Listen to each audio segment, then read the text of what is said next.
नमस्कार दोस्तों, स्वागत है आपका आज की वीडियो में। जैसा कि हम लोग चर्चा कर रहे थे क्लास फोर्थ की एनसीईआरटी ईवीएस की, हम लोगों ने अब तक चैप्टर नंबर 1 और चैप्टर नंबर 2 को कवर कर लिया। जिन लोगों ने नहीं देखा है, प्लेलिस्ट बनी है, वो वहाँ पे जाके देख सकते हैं।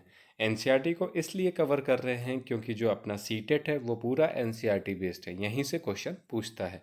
अगर आप सिर्फ एनसीईआरटी को कवर कर लेते हैं तो आप बहुत आराम से सीटेट को क्वालिफाई कर लेंगे। इसी वजह से हम लोग एनसीईआरटी पे ज़्यादा फोकस कर रहे हैं। तो आज जो हम लोग पढ़ेंगे वो चैप्टर नंबर अपना थर्ड से स्टार्ट करेंगे।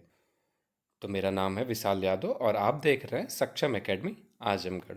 तो चलिए शुरुआत करते हैं अपना चैप्टर नंबर थर्ड। तो अपना चैप्टर नंबर थर्ड है नंदू हाथी, जैसा कि आप स्क्रीन पे देख सकते हैं। तो जैसा कि नाम है नंदू हाथी, तो आप समझ गए होंगे इस चैप्टर में किसके बारे में बात की गई है। तो इस चैप्टर में हाथी के बारे में बात की गई है। जो हाथी है उसका नाम है नंदू। तो हम लोग डायरेक्ट जो है मेन मेन पॉइंट को पढ़ेंगे, ज़्यादा हम लोग को पढ़ने की ज़रूरत नहीं है। जो इसके मेन मेन पॉइंट है उसको फोकस करेंगे।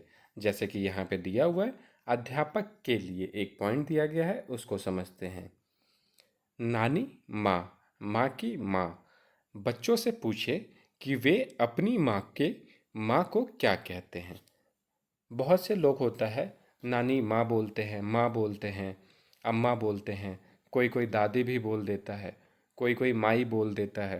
तो अध्यापक जो हो रहा है बच्चों से ये कह रहा है, पूछने के लिए ये कहा जा रहा है कि बच्चों से पूछे कि वो अपनी मम्मी की मम्मी को, मतलब अपनी माँ की माँ को क्या बोलते हैं, किस नाम से पुकारते हैं, क्या कह के पुकारते हैं। चलिए अब आगे बढ़ते हैं, देखते हैं और क्या बताया गया है। जैसा कि इसमें हाथियों के बारे में बताया गया है, यहाँ पे लिखा हुआ है ऊपर, जंगल पहुँचते हुए यह झुंड बिखर गया। वे सभी अपने मनपसंद पत्तों और झाड़ियों को खाने के लिए अलग अलग हो गए। कुछ देर खाने के बाद सभी नदी की तरफ चलने लगे। सब बच्चे पानी में खेलने लगे। कुछ बड़ी हथनियाँ नदी किनारे मिट्टी में लेट गईं।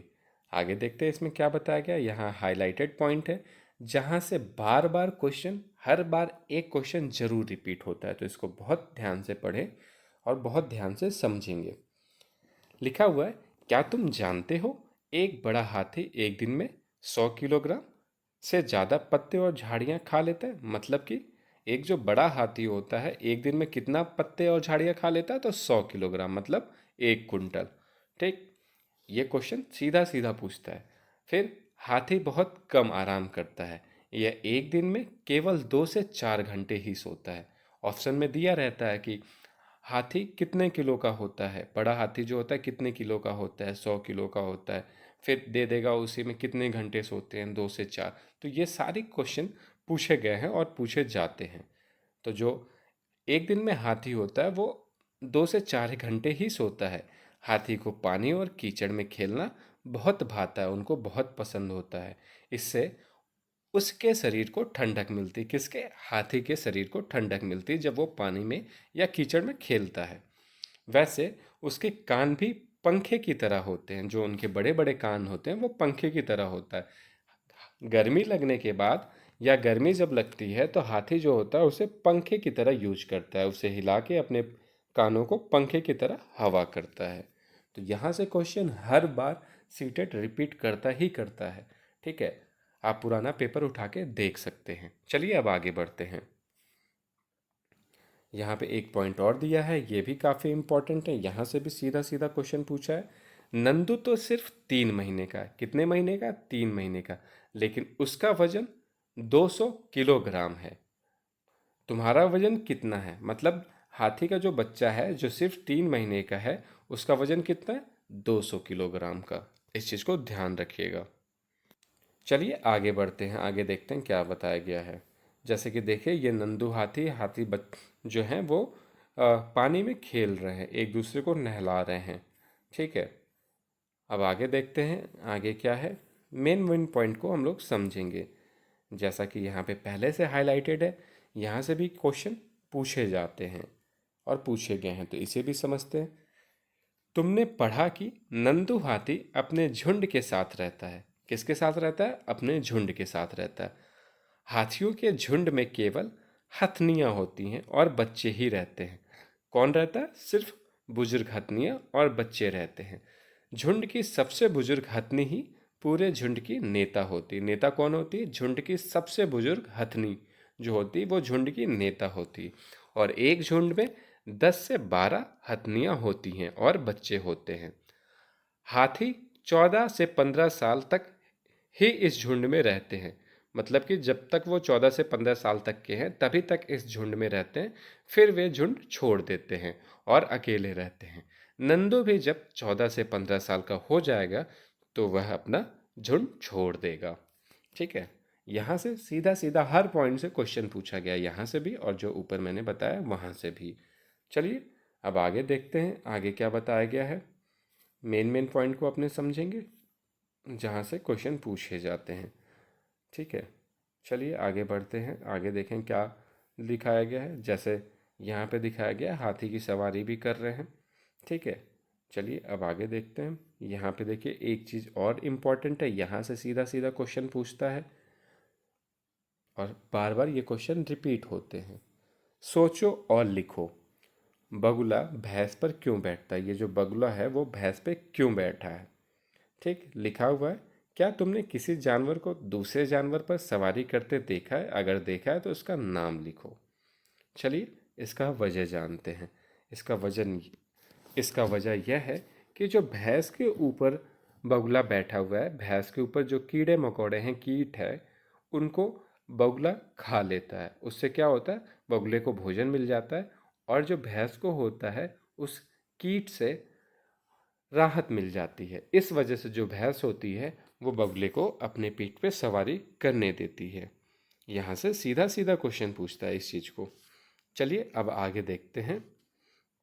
यहाँ पे लिखा हुआ है तुम्हारा अपना हाथी बनाओ। मतलब पेपर से जो है हाथी बनाने के लिए कहा गया है। ये देखिए पेपर से हाथी बनाया गया। अगर आपने बनाया होगा कभी तो आप जानते हैं, नहीं बनाए हैं तो आप यहाँ से देख सकते हैं। देखिए ये पेपर का कैसे कहाँ से मोड़े सब कुछ इसमें बताया गया है। कहाँ से क्या चीज़ काटना है, कहाँ से क्या मोड़ना है, ये सब कुछ बताया गया है। हाथी बनाने का तरीका बताया गया है, क्या क्या चीज़ें लगी हैं वो भी दिखाया गया है इसमें। चलिए अब आगे बढ़ते हैं, आगे देखते हैं क्या है। यहाँ पे देखिए चल रही है जानवरों की सभा। तो ये अपने लिए ज़रूरी नहीं है, जो चीज़ें ज़रूरी होगी उस पर चर्चा करेंगे। चलिए अब देखते हैं। यहाँ पे लिखा हुआ है इस हाथी के कितने पैर हैं? तो जैसा कि आप देख सकते हैं इस हाथी के 4 पैर हैं। यहाँ पे देखिए एक हाईलाइटेड पॉइंट है, उसको समझते हैं वो क्या कह रहा है, उसको पढ़ते हैं। क्या आप जानते हो हाथी परेशानी आने पर एक दूसरे की मदद करते हैं? जैसे हम इंसान कोई प्रॉब्लम आती, कोई परेशानी आती है तो एक दूसरे की मदद करते हैं। ठीक उसी प्रकार हाथी भी अगर कोई दिक्कत आती है, कोई परेशानी आती है तो वो लोग भी अपने साथियों की मदद करते हैं और अपने बच्चों की देखभाल व उनकी सुरक्षा करते हैं। ठीक है, और एक दूसरे का साथ देते हैं। चलिए अब आगे बढ़ते हैं, आगे क्या बताया गया। तो आगे कुछ नहीं है, तो अपना चैप्टर नंबर 3 जो है यहीं पे ख़त्म होता है। अब अपना चैप्टर नंबर 4 को देखेंगे। तो चलिए शुरुआत करते हैं अपना चैप्टर नंबर 4 जो कि है अमृता की कहानी। जैसा कि नाम से ही आपको पता चल गया होगा, अमृता के बारे में बताया गया है और यहाँ पे सीटेट सीधा सीधा अमृता के बारे में पूछता है। ठीक है, ये आपको समझ में आ गया होगा। तो चलिए शुरुआत करते हैं। जैसा कि यहाँ पे डायग्राम दिया गया है, तो यहाँ पे एक बुजुर्ग इंसान है, वो कुछ बातें बता रहा है। तो उसी के बारे में आगे देखते हैं, आगे आगे क्या कहा गया है। जैसा कि यहाँ पे लिखा हुआ, यह बात बहुत पुरानी है, बहुत पुरानी है, करीब 300 साल। कितने? 300 साल पुरानी है। और हाँ, यह किस्सा सच है, मतलब यह कोई झूठी कहानी नहीं है। यह किस्सा जो है वो सच है। अमृता राजस्थान में जोधपुर के पास खेजड़ी गांव की रहने वाली थी। अमृता कहाँ की रहने वाली थी? तो राजस्थान में जोधपुर पर खेजड़ी गांव की रहने वाली थी। ठीक है। जानते हो उस गांव का नाम खेजड़ी क्यों था? उसके गांव में खेजड़ी के बहुत से पेड़ थे। उस गांव का खेजड़ी नाम इसलिए पड़ा क्योंकि उस गांव में खेजड़ी का पेड़ बहुत ज़्यादा था। इस वजह से उस गांव का नाम ही खेजड़ी पड़ गया। चलिए आगे देखते हैं कि आगे क्या था। अच्छा, यहाँ पे एक कोटेशन है, उसको समझते हैं कि वो क्या दिया गया है। दोनों पॉइंट को एक साथ समझ लेते हैं। अगर पेड़ है तो हम हैं। पेड़ और जानवर हमारे बिना रह सकते हैं, पर हम उनके बिना नहीं। ठीक है, आगे देखते हैं इसमें क्या लिखा हुआ। अध्यापक के लिए बच्चों को भारत के नक्शे में राजस्थान ढूंढने के लिए प्रेरित करें। कहा गया है अध्यापक को कि बच्चे को राजस्थान का जो राजस्थान जो एरिया है उसको भारत के नक्शे में ढूंढने के लिए प्रेरित करें। इससे क्या होगा, बच्चों को जगह दिशा के बारे में ज्ञान होगा। वो अपने मैप को समझेंगे, जानेंगे कि किस दिशा में कहाँ पे राजस्थान स्थित है। ठीक है, चलिए अब आगे बढ़ते हैं। आगे देखते हैं क्या दिया गया है। यहाँ पे देखिए एक डायग्राम दिखाया गया है। आगे बढ़ते हैं।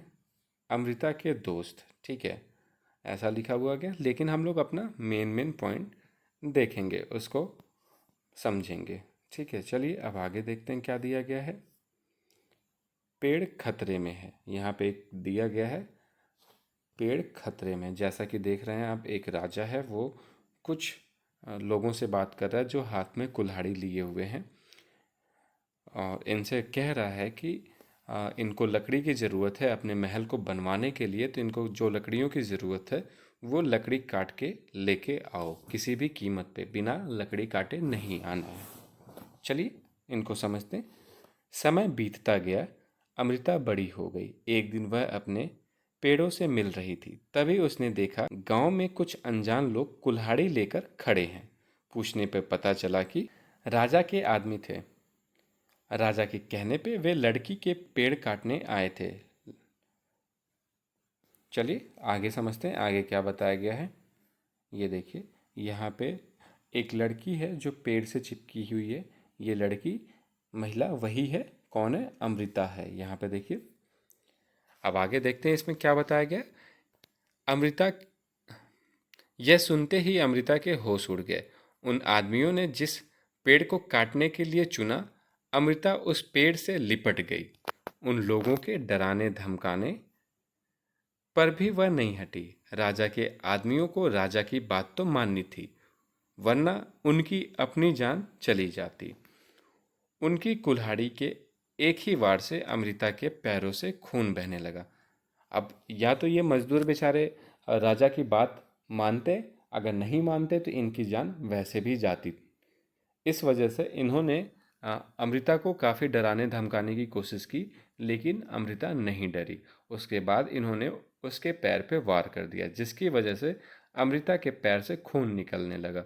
लेकिन उसके बाद भी अमृता ने पेड़ को नहीं छोड़ा। ठीक है, फिर इन्होंने अमृता के ऊपर वार कर दिया और अमृता जो है ख़त्म हो गई, उसकी मृत्यु हो गई। यह देखते हुए उसकी जो बेटियां थीं वो पहुंची, वो भी पेड़ों से लिपट गईं, और इनके गांव वाले भी पेड़ों से लिपट गए अमृता का साथ देने के लिए। और इसके चलते क्या हुआ, वहाँ पे 300 से ज़्यादा लोगों की मृत्यु हो गई। अमृता को देखकर उसकी बेटियों और गांव में 300 लोग से ज़्यादा ने पेड़ों से लिपटकर अपनी जान दे दी। यहाँ से सीधा सीधा क्वेश्चन पूछता है। ठीक है, पेड़ को बचाने के चक्कर में इतने लोगों ने अपनी जान दे दी। और जब राजा को इस बात को पता चला तो उन्हें यह समझ नहीं आई कि लोग पेड़ों के लिए अपनी जान भी दे सकते हैं। वे खुद वहां आए और देखा, स्वयं लोगों को पेड़ों के प्रति प्यार देखा कि राजा पर गांव वाले लोगों की बातों का बहुत गहरा असर पड़ा। उन्होंने आदेश दिया कि इस इलाके में कभी कोई पेड़ नहीं काटेगा और ना ही कोई शिकार करेगा। आज 300 साल बाद भी यहाँ के लोग जो बिश्नोई कहलाते हैं, वहाँ के लोग क्या कहते हैं, जो उनकी जाति होती है क्या कहते हैं, बिश्नोई कहते हैं, कहलाते हैं, पेड़ों और जानवरों की रक्षा करते हैं। ठीक है, चलिए आगे देखते हैं। ये देखिए, राजा आए थे, गांव वालों की बात समझे थे, इसमें दिखाया गया, और उन्होंने कहा था कि आज के बाद से यहाँ से ना कोई शिकार होगा, ना यहाँ कोई पेड़ काटने आएगा, ये आदेश दिया था। ठीक है, चलिए अब आगे देखते हैं, आगे क्या दिया गया है देखते हैं। यहाँ पे देखिए एक हाइलाइटेड पॉइंट है और यहाँ से क्वेश्चन पूछता है, इसको समझते हैं। खेजड़ी, यह पेड़ रेगिस्तान इलाके में खूब पाया जाता है। खेजड़ी का जो पेड़ होता है वो रेगिस्तानी इलाकों में खूब पाया जाता है। इसे ज़्यादा पानी की ज़रूरत नहीं होती है। इस पेड़ की छाल दवा के काम आती है। जो इस पेड़ का छाल होता है वो दवा के काम आती है, और इसकी लकड़ियों को कीड़ा भी नहीं लगता है। इस पेड़ की फलियों की सब्जी बनाई जाती है। इसकी पत्तियां वहाँ पर रहने वाले जानवर खाते हैं और इसकी छाया में तुम जैसे बहुत से बच्चे खेलते भी रहते हैं। तो देखिए, एक पेड़ है, उसके कितने फ़ायदे हैं। एक तो इसे ज़्यादा पानी की ज़रूरत नहीं होती, दूसरी इसकी छाल से दवा बनती है, इसकी लकड़ी को कीड़ा भी नहीं लगता है, इस पेड़ की फलियों की सब्जी बनती है और जो पत्तियां होती हैं जानवर खाते हैं, बचा जो इसकी छाँव में होता है वो बच्चे खेलते रहते हैं। चलिए अब आगे देखते हैं, आगे क्या यहाँ पे दिया गया है अध्यापक के लिए, इसको समझते हैं। बच्चों को बड़ों से जानवरों और कीड़े मकोड़ों के बारे में जानकारी प्राप्त करने के लिए प्रेरित करें। जो बच्चों को है बड़े से जानकारी प्राप्त करें कि कीड़े मकोड़े के बारे में जानकारी प्राप्त करें। पर्यावरण में हो रहे बदलावों के कारण पक्षियों की संख्या कम हो रही है, इस पर चर्चा करवाएं। जैसा कि सभी लोग जान ही रहे हैं, पर्यावरण में बहुत सी चीज़ें हो रही है जिसकी वजह से पर्यावरण का जो संतुलन है वो खराब हो रहा है, बदलाव हो रहे हैं उसमें, जिसकी वजह से जीव जंतु कम हो रहे हैं। इस पे जो है बच्चों से चर्चा करवाएं। चलिए आगे देखते हैं। आगे कुछ नहीं है तो अपना चैप्टर नंबर 4 यहीं पे कंप्लीट हुआ। अब आपसे मिलेंगे नेक्स्ट वीडियो में नेक्स्ट चैप्टर के साथ, जो चैप्टर होगा चैप्टर नंबर 5। तो अगर आपको वीडियो अच्छी लगी हो तो लाइक करें, शेयर करें और कमेंट करें, और हाँ, चैनल को सब्सक्राइब करना ना भूलें। Thank you.